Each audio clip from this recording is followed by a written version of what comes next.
It's not going to work. Oh, there we go. There we We're go. live. Oh my God, it made it. All right, you ready for the intro? Well, do you want me to do it? Yeah, go. Okay. We got 45 minutes. Let's go. All right. So we live in a world where everything is, based on something else and adaptation after adaptation, and Hollywood likes to creatively rape anything it touches. So we're going to talk about our top 5 best adapted films from, we'll say, books. You want to do 10 or 5? I think 5 would be. We could go along with 5. I'm going to throw a twist at you here in a second, so you go right Oh, ahead. that's fine. So Hollywood is dead. Adaptation time, baby.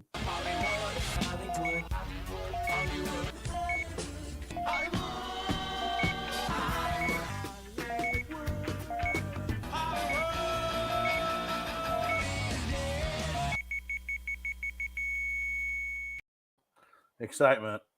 Mm-hmm.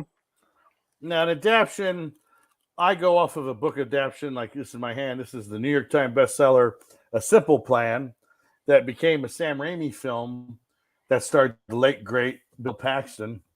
And Billiam Paxton. And the biggest asshole in the world, Billy Bob Thornton, Mm-hmm. which I heard some stories about him this weekend, which was kind of funny. Terry Zwigoff told stories about Bad Santa, how he's a big fat prick, and how it was a nightmare to work with him. I mean, it's kind of his thing. Well, and I guess no one really knew because they said at first he's nice, and like he realized that by day 12 he started to become an asshole because at that point they can't fire him because they shot too much film, so he can become a super asshole and not get fired. And then I guess everybody warned him at first. They said, you're doing Bad Santa right now, right? He goes, yeah. What day did Billy Bob Thornton start to become an asshole? And he says, did he for you? Yeah. He goes, what day? He says, probably around day 12. Exactly. And he said, yeah, me too. He goes, oh my God. He goes, yeah. And he goes, Harold Ramis called him and he said, hey, Terry, just saw Bad Santa. Loved it. I'm going to be doing the Ice Harvest coming up. And we got our cast. We got John Cusack and Billy Bob Thornton. So I'm excited. He was so great in this movie. I'm excited to work with him. And Terry Zwigoff goes, I didn't know what to do, so I didn't warn him. So I said, well, good luck. Have a good one. Yeah, it's great. And then 6 months later, Harold Ramis calls him. He goes, why didn't you tell me he was a fucking asshole? The guy was awful. He was the worst guy I've ever worked with in my life. Do you know how bad you got to be for Harold Ramis to be angry that he hired you? Yeah, it was hilarious. And Terry Zwigoff, I think he was a podcast or something. He goes, they're asking him questions, but he goes, yeah, I'll tell you, I don't give a fuck anymore. He said, I don't give a fuck. I'll tell you these stories. It was pretty funny. But yeah, that was one that I heard. But adaptions in Hollywood's long history, they've adapted everything. I mean, shit.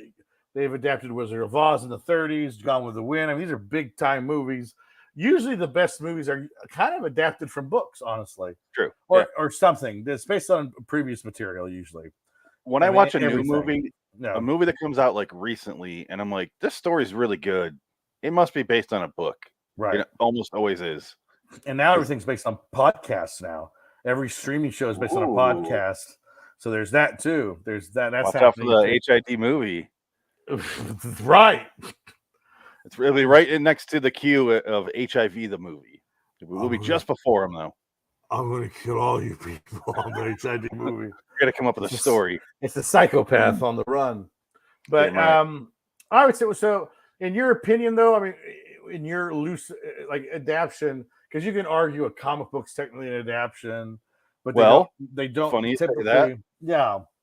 Because you sent me this earlier today. You like to tell me the last day where I don't have any and I was at work, so I'm like, I don't have any time to come up with a list here. I don't read a whole lot of books that become movies. I read Shawshank, but that's a novella. I read Fight Club. The movie's way better. I'm a guy that likes the movie more than the book most of the time. Shawshank reading it was not nearly as much fun. Right. It mostly talks about Andy Dufresne's asshole and poop. Well, that's what I mean. That's why, because adaptions usually, either Hollywood gets it right or wrong. Sometimes the book is better and the movie's better. I think this one should be the movie is better adaptation list. So whatever movie, I would say both of those apply. Well, yeah, no, for sure. That's what I mean. Yeah, that's why I say those would be on your list. I would put The Godfather. The book itself isn't the movie. It's redesigned. It's more traditional. The book, I think, has a lot of like modern day references, like to hippies and shit. So it's like it's kind Oh, of really? dated. I think so. If I'm not, I can't remember if that was the case, but I'm going to loosely say that I Am Legend, Richard Matheson, that's been remade, adapted like 2 or 3 times. Three The times Omega, now. the You Omega got the Mega Man. Man. So, well, the original was the Last Man on Earth with Vincent Yeah, Price, right. Yeah, there you go. Yeah, and and that each one of was those is different. and that's the only version I like. I Really, like the Last Man on Earth. I can't stand the Omega Man. really. 70s sci-fi movies, for the most part, I find either really boring or really depressing, and there's nothing in between except for a few exceptions. What about Soylent Green? I fucking hate Soylent Green. What I about wanted to like Logan's Run, but I'm like, oh fuck this. the best part? The best Logan's Run bit is when I think it's based on a book too. Logan's Run, where he goes through the channels and it's like different women, and he brings the girl in. And he goes, "Oh, that's funny. Let's have sex." He's like, she starts to talk. He's like, "Just shut up. Let's have sex." That's the best part of that movie. She's like wipes away her tears. So how Like, would that no, become? no, no. Not only was Logan's Run a movie, but it ended up being a TV show as well. Yeah, I think Back they in did the it day. twice. I think they They did might 2 have. I versions of it, think, and yeah. they failed both times. Well, I And think they've they been did. talking about making it. Brian Singer was Bryan talking about Singer's making it fight. for a Yeah, long exactly. time. Yeah, that was another one of his movies he tried to do. That'll be. You know what? We'll do that next. Maybe we'll do a Hollywood is Dead, the developmental hell movies that never got made. There's a The lot of dream them. projects. So it's going to come Um, out the exact same time that Tarantino's R-rated Star Trek movie is going to come out. right. Yeah, which is never going to happen. Never. But Paramount might get desperate though. But Francis Ford Coppola is finally making his movie he's been talking about for 50 years. His Megalopolis, his sci-fi drama that he's been working on for like 50 years. Oh, I wonder if Lucas is finally going to do his small independent movies that he's been talking about. Were you dumb? That's never gonna happen. He's done. He's over. So because I don't read a lot of novels. I honestly stick to my authors. I don't like just read I won't go buy a Cormac McCarthy book or something like that. Even though I have them, they sit there. I read my Chuck Palahniuk books. I like my David Sedaris, and just a couple authors. I don't venture out that much. Sure. Yeah, I mostly spend my time watching movies and TV shows. I don't know. I'm not dumb. Not like I don't know how to read or don't want to. Read good. You gotta read. Yeah, I don't know. It's just not my style. Yeah. When I do get into a book, though, I do. But so I didn't really have a whole lot of examples of movie versus the book. So instead, what I did was I did comic books. Okay. And I did like my little list of my favorite movies based on comic books. That's fine. That works. And I did like one movie per. Like I didn't. Otherwise, it'd just be all the Batman movies. So I'm like one Batman movie. Yeah. And then I also did video games, movies based on video games. Okay. And turns out I got one deep on that. Oh yeah. Because video games, I can say my list right now. I went Silent Hill. I don't love it, but it's entertaining. I like Silent Hill. And then I kind of like the Hitman Agent 47, that second one they did. Not the Timothy Oliphant one. That one's entertaining, but it's bad. Yeah. But the Rupert, whatever his name is, that one's actually I didn't see the new one. That one's decent. The new one being 10 years ago. Yeah, exactly. And then I was like, the new Mortal Kombat's better than I expected. Yeah, I was not saying much. And then I was like, Max Payne, even though I love that game, I didn't hate the movie, but it's not good. I hated that movie so much. I hated Max Payne. That movie was so fucking painful. I don't know. Assassin's Creed. I really ran out of like movies I like, and it just became a list of movies that were based on video games. Uncharted. I haven't seen that yet, and I mean, it's on Netflix. It's free. Yeah, I saw.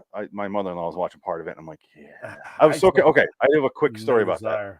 Yes. She turns it on, and it's Spider-Man, and Tom Holland is talking about his older brother and how he's looking for him. And then 5 minutes later, I was like feeding the kid in the house, I'm like, I look back up, and he runs into Mark Wahlberg, and I'm like, he's like, oh, where have you been this whole time? And I was like, Mark Wahlberg's 50.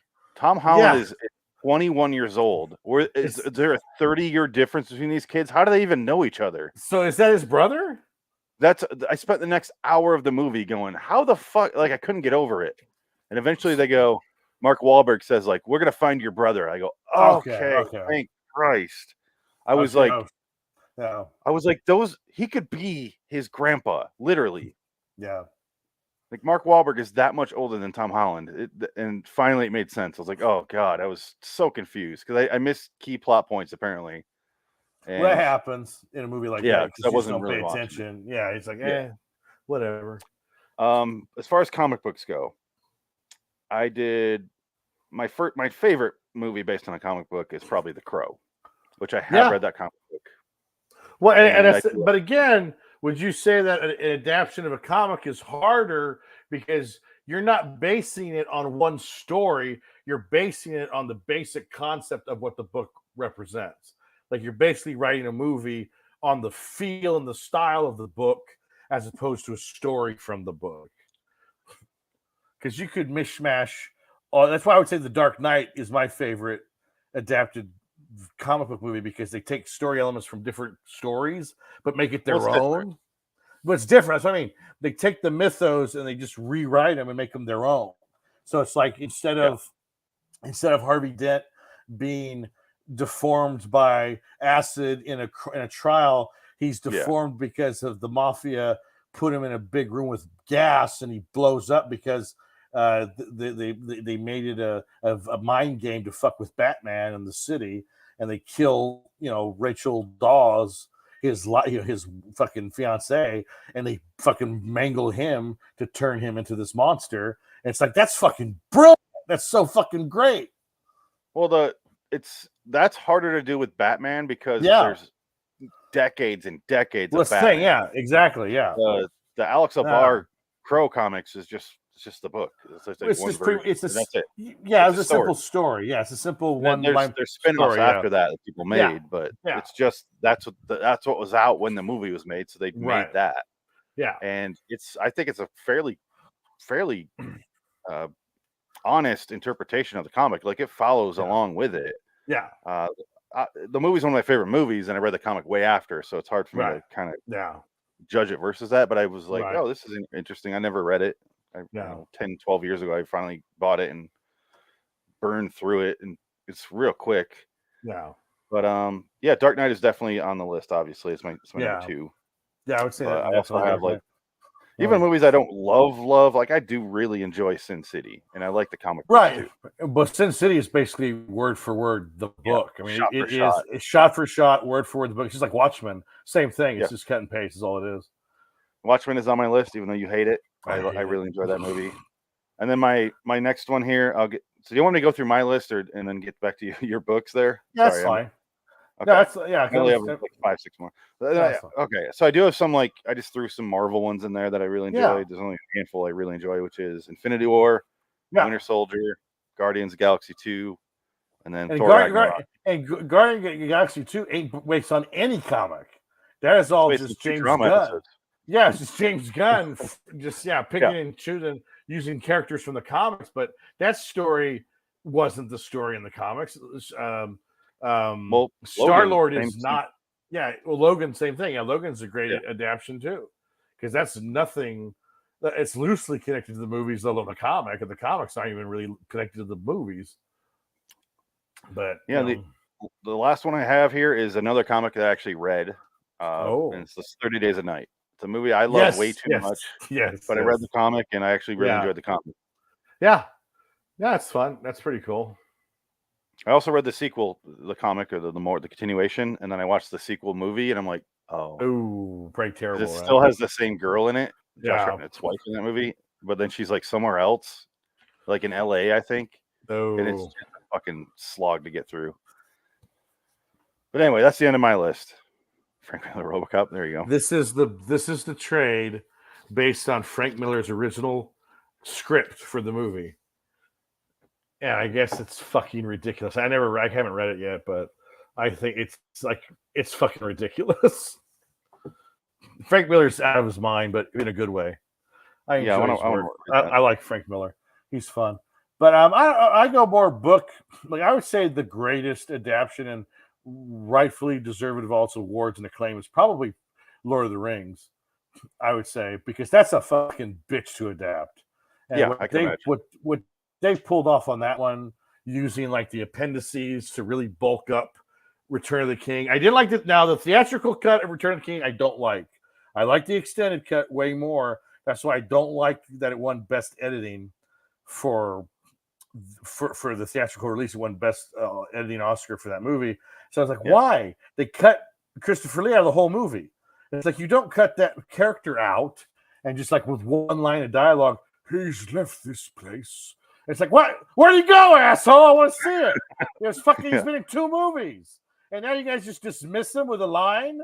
You fucking bastard. Like, what the hell? Because you want to save 10 minutes in your fucking 4-hour movie? Like, what the hell? You're already going long. Does that also mean that they cut Brad Dourif scenes? Yes, Brad Dourif is not in it. That's a crime. Yeah, and it's his end and Saruman's end. Christopher Lee and both of them have their exit, and it's I great. Will say, I never cared for those movies. But every 5 years or so, I'll sit down and I'll watch them because I'm like, right. And I kind of find myself getting into them a little more. I do appreciate them and respect them. Yeah, I think more than used to. Yeah, but I can actually get some entertainment out of it. Yeah. But I will not watch the original versions. I'll only watch the extended versions. No, yeah, there's no point watching the original versions. No. But I was watching the extended version. I was like, oh fuck, that's Brad Dourif. Like a while. This is a while ago. And I was like, I had no idea he was in this movie. Yeah. Like I don't remember him in it, and it turns out that's probably why they cut him out. Well, they cut him out of the last one, but he's in the second one. But he did have in the extended cut, he's in it more, which is I always love more Dourif. So I love how sleazy he is. Oh, he's great. My king, what's your problem? Elwin. He overpronounces those ridiculous pronunciations of these names. Elwin. You have to leave now, Falwin, or whatever his name is. Peter Jackson's just like, what is he? Fuck it. Just let it go. Let it go. Fuck it. Forget it. Let him go. He's I'll cut it. It's fine. I can't tell him no. He's Brad Dourif. That man is Chucky. I can't do that. I can't go against Chucky. The living legend. He's a living legend. Just for Chucky. He's never seen anything else he's ever done. He's just obsessed with that one movie. I made a third Exorcist. What the hell are you talking about? I love Chucky films. Child's Play 1, Child's Play 2, Child's Play 3. And even this trilogy is based on the Chucky trilogy. The greatest trilogy of all time is the Child's Play films. What? Yeah. Based on the books, Charles. Child's Play. But even like the show Dexter is based on books. Fucking thing is based on books. Because Hollywood has no ideas to they don't want to take a chance on anything. It has to be an IP that's read by 1 million people because it's a guaranteed audience. And they fucked that up because Dexter. That makes sense. Yeah. I mean, I get it. I know. I understand. But now people don't even fucking read. So I don't know how they judge. Now that's why they're doing podcasts now, because they're adapting podcasts because people don't fucking buy books like they used to. So it's not like you can say, oh, this is a million seller, if it's not a Stephen King book, if it's some like but if it's a young adult book, maybe like Hunger Games and shit like that, back when those were hot, when the younger adult, the YA, Twilight, 2012 through 2016 or so, they made to 2008 to 2000. Was it that Hunger Games? I think it was that long because Twilight came out in 2008, and then you had a bunch of pretenders to the crown trying to come out, like Mortal Bones, and I would say 2 years. So I say you're right, probably 2010 to 2000. I was saying 2012 because that's when Hunger Games came out, the first one. Right. Well, you're probably right. And then you had like the Maze Runner. And it was Maze Runner. One? You had it starts on I. It has that Shane Woodley Insurgent, Divergent. I almost said Insidious. Insidious. Insurgents. And those movies they fucked up so bad. The first two were successful, and the third one they got greedy and they said, "Well, we're going to make it 2 movies," and then they split it up into 2 movies, and the third one bombed out at the box office that I don't think they ever that like the third one, the fourth movie they made like went straight to video or something. Like it just went to streaming because it was like 4.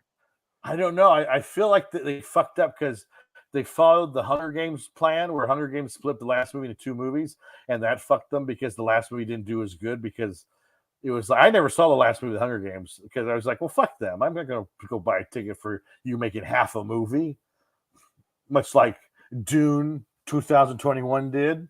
It's half the book. They made half the book, which is kind of like, why would you guys do that? Just make the fucking movie the book. Like you had another 3 movies. Yeah, it's just 3. Okay, so they never finished it. I don't think.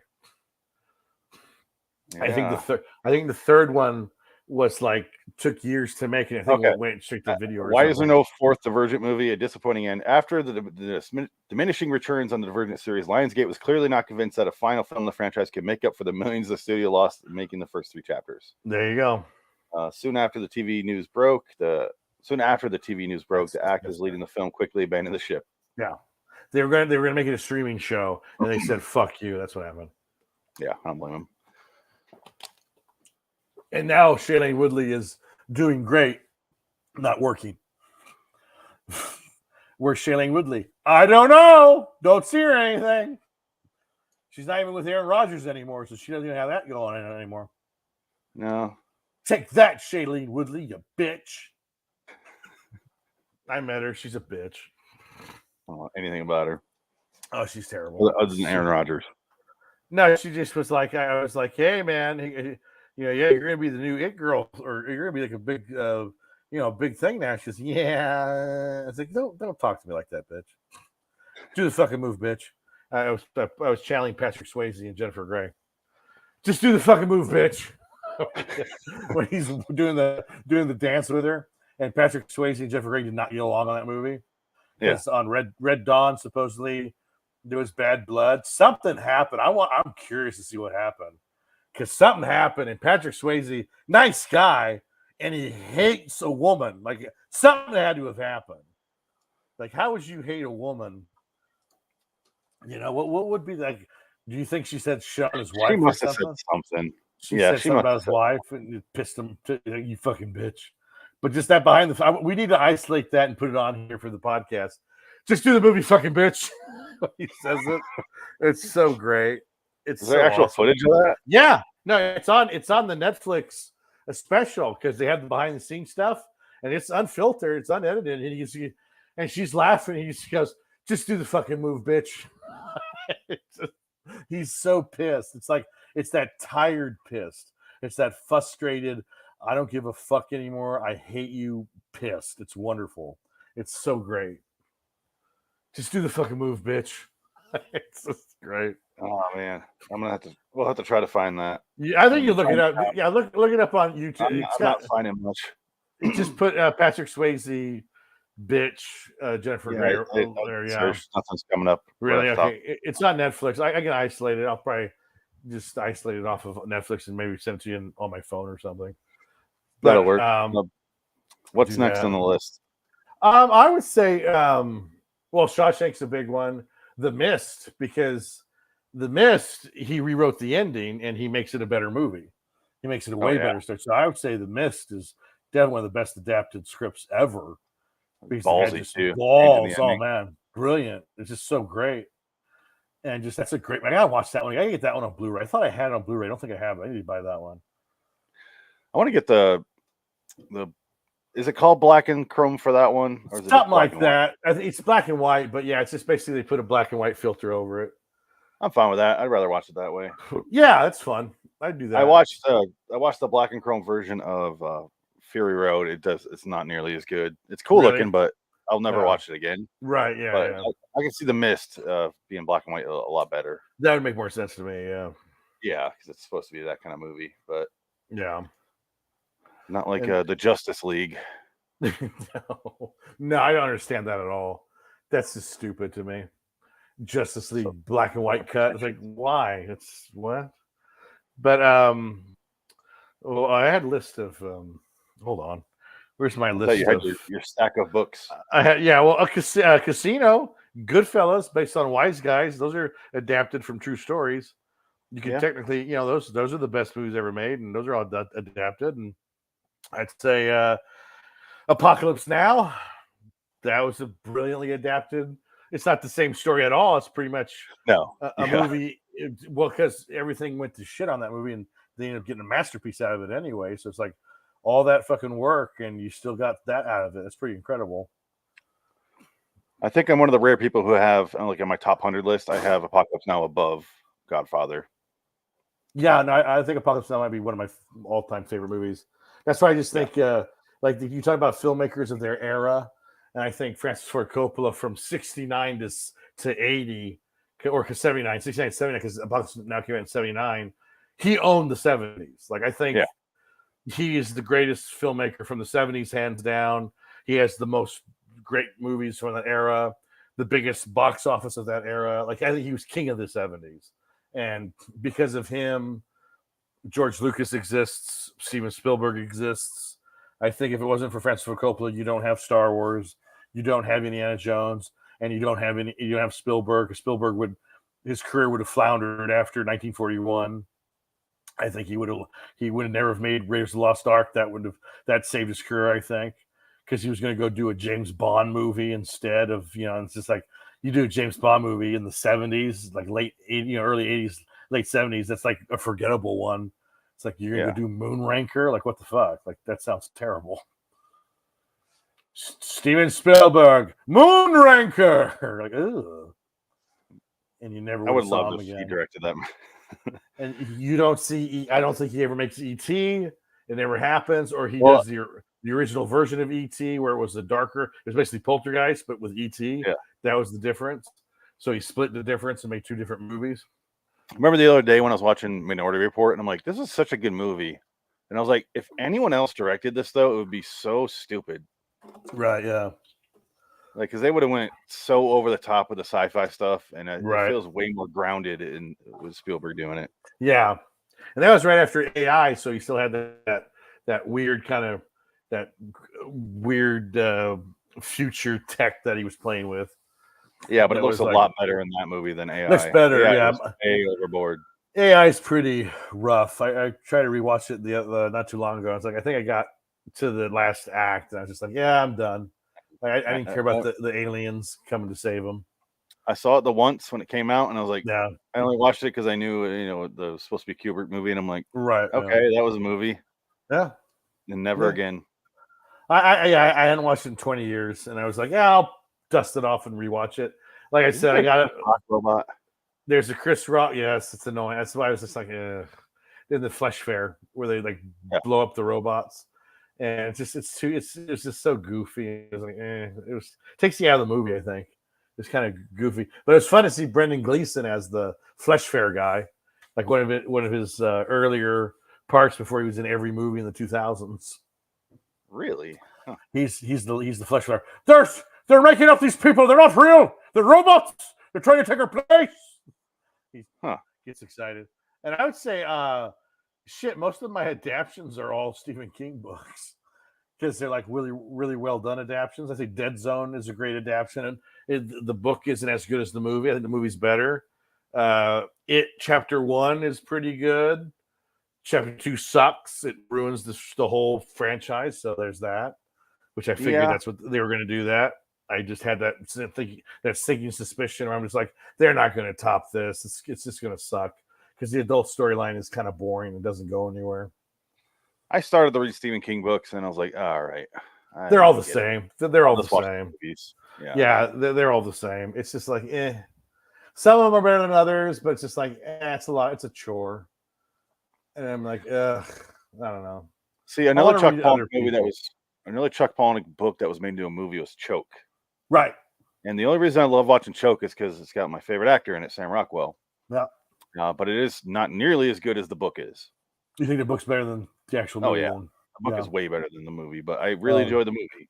But Fight Club is I like both a lot. Really? But the movie's probably a little bit better. Okay. It's because you got Fincher and him, Right, yeah. You got that Fincher factor. Well, yeah, the Fincher factor goes a long way. Oh, yeah. Much like because of the Chapter 2 or Chapter 1 had the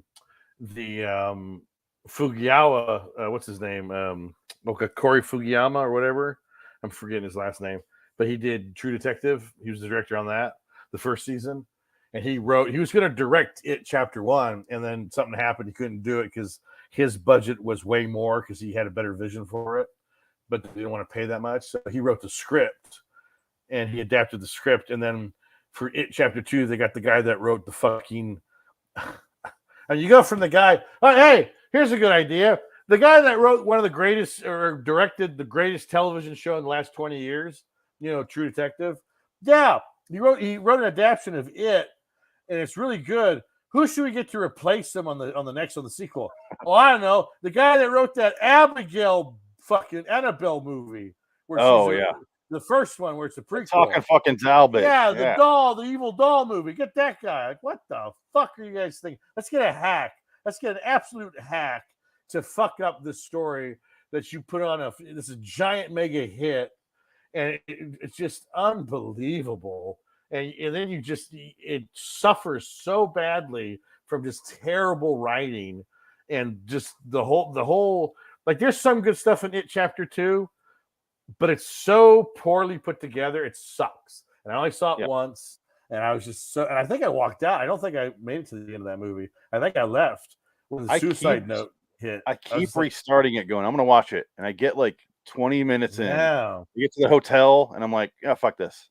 Well, it's goofy. It's like because it has that weird shift in tone where like that one scene where Eddie goes into the cellar of the pharmacist, and like the dead guy's in there, and then he pukes on him, and it's that song, that 80s pop song comes on, and it's supposed to be like funny, but it's like it's like why would they do that? Like it's just so it takes you out of the movie. But it's like there is no connection for that to happen in any of the movies. The setup doesn't like. Where does that even come from? I just had a problem with why suddenly they're like, we need to separate. It's like, right? And then it happens again when they're kids, and it's like, oh, this whole other thing happened where they built a fort, and I'm like, what the fuck do I care that was so pathetic. That was so lame. Well, because they had to set up the whole totem thing, where by the way, this happened because we figured it out in the writing process after the fact. We all had totems, and we have to use them to trap the spirit of Pennywise in this container, blah, blah, blah. And then what happens at the end of the movie? Oh, we just beat the shit out of him with sticks again. And that's pretty much, it's the same ending. So it's like, it's the same thing. It's like, well, it's like a shitty remake of the first movie they did. Well, yeah, it's horrible. It's so badly done. And just like, it was so disappointing. And I was like, you guys just blew. And then they make that one character, Bill Hader character, gay, which comes out of nowhere. There's no setup for it. But it's like, because the love of his life was the kid that he doesn't remember. So, because like he puts at the end, like he carves the initials. It's like, why would you do that? You spent 30 years not remembering him. And all of a sudden, oh yeah, I loved him when I was a boy. Like, what? Like, and when he leaves town, he's probably going to forget him again, right? Well, yeah, because that's what happens. You forget and everything. It's just like, why was that even a storyline? Like, I don't care if he was gay. It's fine, but establish it in the first movie. You didn't, because this was an idea you guys had after the fact.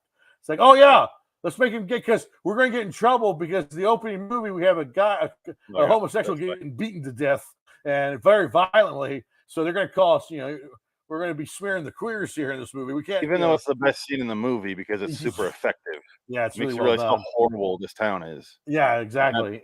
So horrible it brings him back to life. Right. Yeah, this event that happened. Yeah, and like he said, but that's a great scene where he's on the shore of the river, and then he eats him. He eats the poor bastard. That's fucked up, and it's a great scene. But it's like, well, okay, it's in the book. I mean, that's from the book, so that's why it's in there. It is adapted from the book. But it's like, yeah, that happens. But what does that have to do with Eddie and that character? Because Eddie wasn't gay. Bill Hader was gay. That's fine. But have him be gay and not like that. Like, it's fine. But just don't have him love the character of the kid because it makes no sense. It's just, it doesn't add up story-wise. It's just like, have him love his partner. He has a buddy that you established in the first movie that he loves or something that's in his modern day life. And he realizes, oh, you know what? I'm going to finally tell this guy the truth. And at the end of chapter 2, he has a happy ending. Because in this one, he doesn't. It's like he gets a hand job at the end. And this one, he gets nothing. Or at least in the other version, he gets to say to his boy toy, "Hey, you know what? I really love you. I appreciate you. I never knew." Ah! I never knew. Ah! Give you there's a nice, massive blowjob, and that's how you end it. Chapter 2 with a nice blowjob scene. The closest you've come to the kid from Unfriended. No, oh man, you were doing it right. Ah! There's a ghost in here. There's a ghost on the internet going to kill me. That's the clip I keep forgetting to get. Yes. I'm going to write that down because I keep forgetting. I'm going to go super snobby though with this next adaptation. Okay. Francois Truffaut's Fahrenheit 451. What's the next one? Oh, that's it. It's a great. I like the movie. It's a good movie. I like the book. I have not seen the new version yet, the HBO one. I didn't either. I was excited for it, and then I was like, it doesn't. And I heard it wasn't that good, so I was just like, I'm gonna watch it. I just don't want to waste my time. The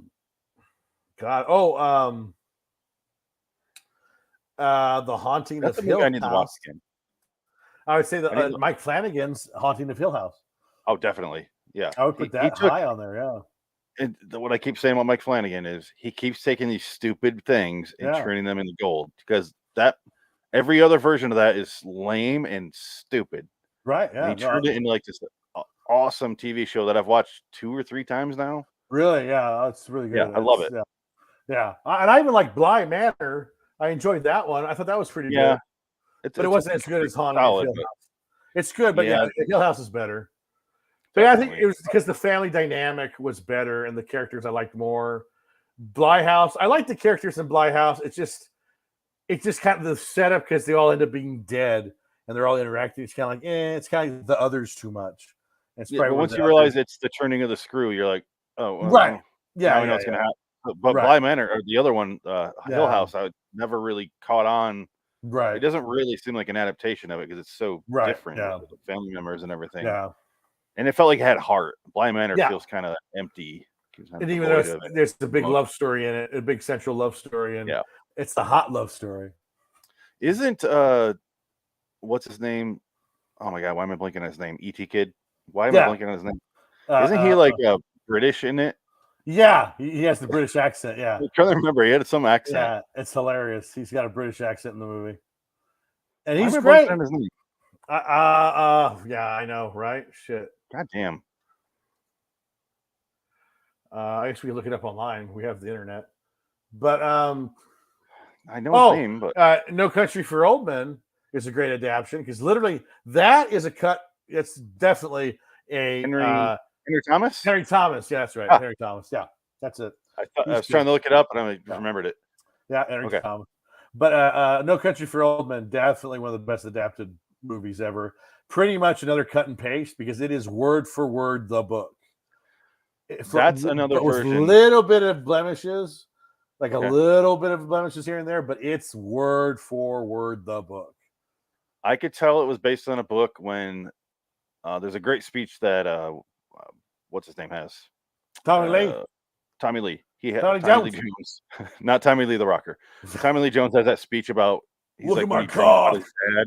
He's now older than his dad was in his dreams, and I'm like, this is a really good speech, and it feels like a book, and I didn't know much about it when I saw it. Yeah, no.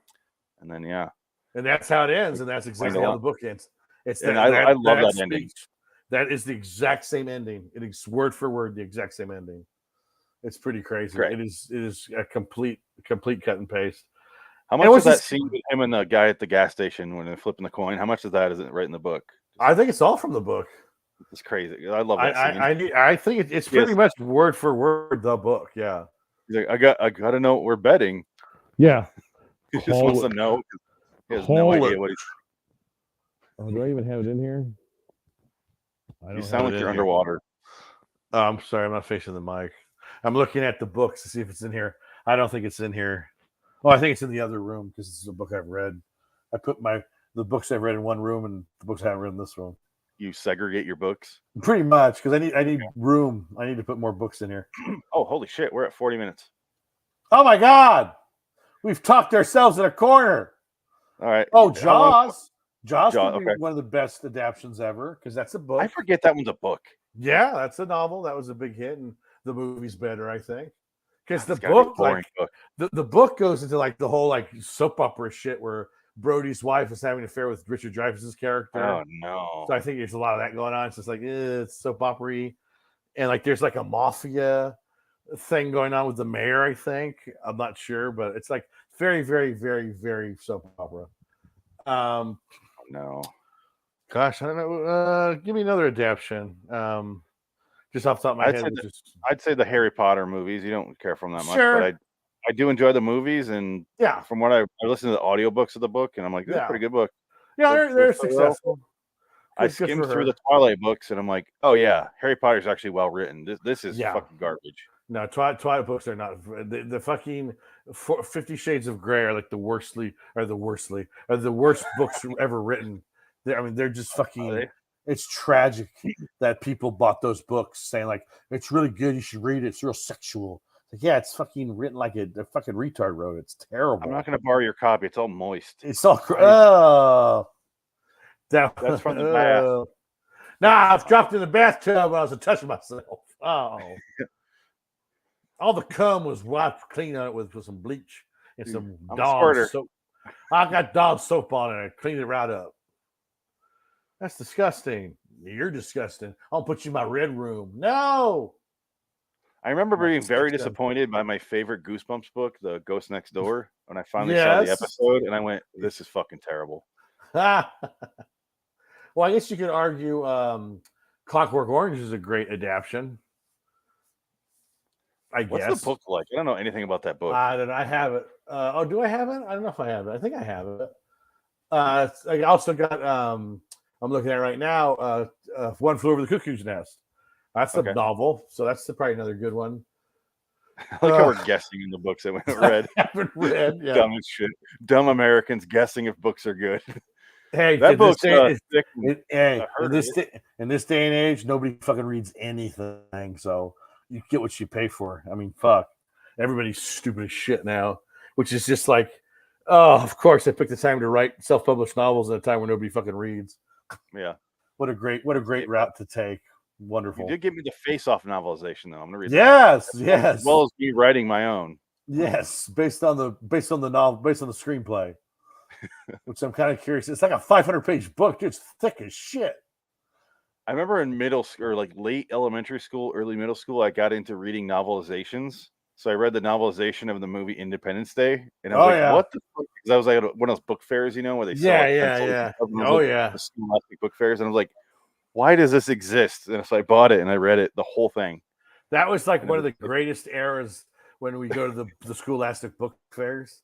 When you're a kid, like, and I remember being in first or second grade, and I bought the Indiana Jones Last Crusade adaptation. Yeah, I was just like, oh my god, it's just fucking indie. Yeah, you used to get like one of those erasers and a cat poster, and that's all you can get there at the scholastic book fair, and people treated it like it was drugs. Oh, what'd you get? What'd you get? I got the Hang in There Kitty. Oh shit! Oh, bro. When I got there, they were sold out. You're fucking lucky. Oh man, you fucking bitch! You that lady volunteering to work there? Do the fucking movie, fucking bitch. And then also you had The Road, another Cormac McCarthy adaptation that's really good is The Road. Didn't I bring that up last time as a movie I don't need to see again? I think so. Yeah. I want to watch that one again. I haven't seen that one since theater. I want to kind of watch that one again. We're almost out of time, but is Hellraiser good adaptation? Oh, okay. Hellraiser. Now I don't have time for my question. Oh, go get it. Do it real fast. I don't have time. No, I'm trying to remember the name of the movie, and I can't. The Denzel movie that's like The Road. Why am I blanking? The Hughes brothers. Oh, Book of Eli. Yeah, is that based on a book? No, I think that's a script. That's its own thing. Okay, that was what I was kind of original thinking. Script. Yeah, that Fallout heavily borrows from. Other way around. Whatever. Yeah, Fallout's been out a lot longer than that movie. Well, that's all. All right. Go with the doctor, lady. Mom, going to be fine now. Everything gonna be irie. Everything will be irie. All right. Well, I guess we can end this now. We can end it in a few. Yeah, right now, actually. All right. Do- Next week, we're going to talk about New York movies or TV shows. Yeah.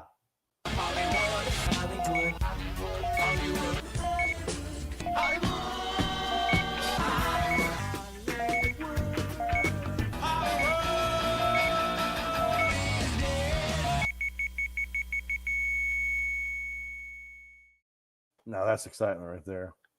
I stopped it at exactly 45 seconds. There you 40 go. minutes. Yeah, yeah. That was perfect timing. Makes you feel good to be alive. Yeah, for once. Like how I read a simple plan. All right, let's